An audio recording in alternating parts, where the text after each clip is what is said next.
Today's show is dedicated to Dolores Lyons Batson. Dolores graduated from Greenwood High School and attended the University of Delaware. She was an avid horse enthusiast and at every point in her life owned them.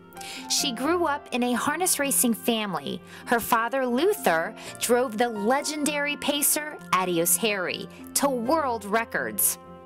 Dolores herself drove in matinee horse races, successfully competing against adults in a male-dominated sport when she was just a teen. She pursued a career in training and racing horses and running a retail saddle and harness shop with her husband, Pleasant. She was talented in training young horses and getting remarkable results with the use of a consistent, kind, and gentle touch. Dolores, who is also an accomplished seamstress, will be remembered for her love of the Lord, her devotion to family, her honesty and integrity, and her willingness to help others. In lieu of flowers, the family suggests contributions be made in her memory to Horse Lovers United, whose mission is to provide care for retired racehorses and place them for adoption. Thank you, Dolores, for your contribution to the First State racing community. You will be deeply missed.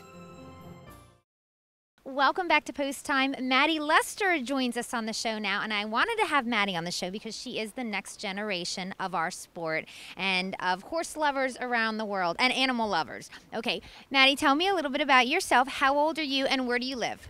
I'm 10 and I live in Milford. And you live on a farm, but it's not a horse farm, is it? No, it's a buffalo farm.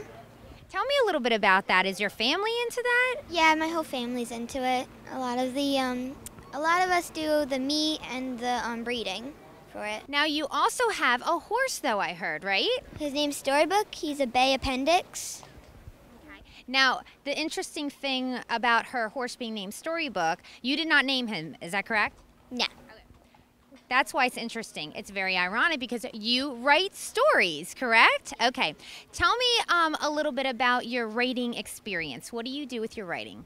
Well, I kind of have a friend over, and what I'll do is we'll have a couple play dates together, and sometimes a lot of the ideas come to me from the play dates, and I'll put them on the computer by typing it. Do you write books, short stories? Like, what exactly do you write? And give me an example of what you write. Well, I wrote a story named Hobble. He was a little buffalo, and he was born with a bad leg, and so his mother had to leave him behind, but he was found by a deer, since, buffalo look a little bit like a deer when they're babies. And so as he grew older, he found out that he was not a deer, he was a buffalo. So he went to find some people that were his kind. And it's a happy ending, right? Yeah, happy ending. He finds a girl. And we take care of things, right? Us women, we always take care of things. Yes. All right, all right. Now, you have a little bit of experience, though, in harness racing. Haven't you, ridden on a jog cart and everything? Tell me about that. It was really fun. I thought that it was nice to feel a horse, kind of, from the cart. And I felt it was a really lucky experience to be able to do that. Will you be writing about horses soon, now that you have this love for horses and harness racing? Yeah, I got 2 more books of horses coming out. I got the number 2 book that's close to this one is coming out soon. It's almost finished. Oh my goodness, I guess I didn't realize. So you do have a book about horses right now. Tell me about that book. It's just a book about a filly, and she wants her justice because someone hurt her dad, but after a while she finds out that she doesn't need justice, she needs she needs love from somebody else. So she finds love, and at the end, whoever reads this book, there's a little surprise. Now, what's the name of the book? Spirit. Okay, the name of the book is Spirit, so that's what we have to look for. The name of the book is Spirit, and we will have your second horse book coming out soon. Yes, okay. Very exciting. I'm so glad you came on the show and shared this with everyone. Maddy, if someone wants to read one of your stories, is there any place online they can go? Yes, my family's website, delawarebison.com. We're showing it on the screen right now, so if anybody wants to read Maddy's stories, they can go there. Maddy, thank you again for being on the show. I'm so glad you joined us. Thank you. Thank you for letting me be on the show. What a great little talent! Okay, let's get back to Dover Downs and get super psyched up for their meet. For this one, I'm going to take you back to last season for a stakes race, and we're going to watch a world champion who visited our first state track. Let's take a look at the almost $200,000 matron final for 3-year-old pacing colts who came to visit Delaware's 5/8 mile oval, Dover Downs, just last season. They race into the first turn, and Rock and Roll Heavens got the lead. It's a length and a half. Del Marvelous came away in second. That's Valentino, followed by Rockin' Image.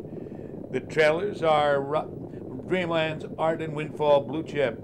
Opening quarter, 26 3/5 as they race by the stands, and Rock and Roll Heavens got a 2-length lead. Del Marvelous is in second. That's Valentino, who got away third. Then comes Rockin' Image. The trailers continue to be Dreamland's Art and Windfall Blue Chip. They go over toward the clubhouse turn, and it's Rock and Roll Heaven. Rock and Roll Heaven with the lead, a length and a half. Del Marvelous sitting in second. Valentino came away third. The bravest of all coming to the outside now is Rockin' Image. Following Rockin' Image, or trying to, is Dreamland's Art, and at the end, Windfall Blue Chip. The half was 55 seconds, moving up the back stretch. Rock and Roll Heaven has that lead. It's 2 lengths. Rockin' Image on the outside. Del Marvelous with the rail. Dreamland's Art is up into fourth, followed by Windfall Blue Chip. Down inside the trailer is Valentino. 3/4 in 1:21 4/5. Midway on the final turn. Rock and Roll Heaven opens up 3 lengths midway on that final turn. Del Marvelous back in the second. Rockin' Image drops back a bit, forcing a 3-wide move from Dreamland's Art. They're at the top of the stretch. You'll see Rock and Roll Heaven coming through the stretch for the final time with a 3-length lead. It's Rock and Roll Heaven. Del Marvelous giving chase. Rock and Roll Heaven nearing the wire. Going to do it again. Rock and Roll Heaven, 20 for 30 in his career, over 2.7 million. Final time, 150 1/5. Rock and Roll Heaven. Oh, does that name sound familiar? It should. I just mentioned him on last week's show, too. But not only that, he was voted the United States 2010 Horse of the Year, and the race you just saw was his final appearance on the racetrack. Were you at Dover Downs last year to witness this world champ in his farewell victory when he won in 150 1? He was breathtaking, and I hope you don't miss any of the A-list horses that come to our first state track this season. As fast as Rock and Roll Heaven was, he's still not the fastest ever to set foot on the Dover Downs Oval. That brings us to this week's post-time brain teaser. Who holds the overall track record at Dover Downs? I'll give you the answer after this.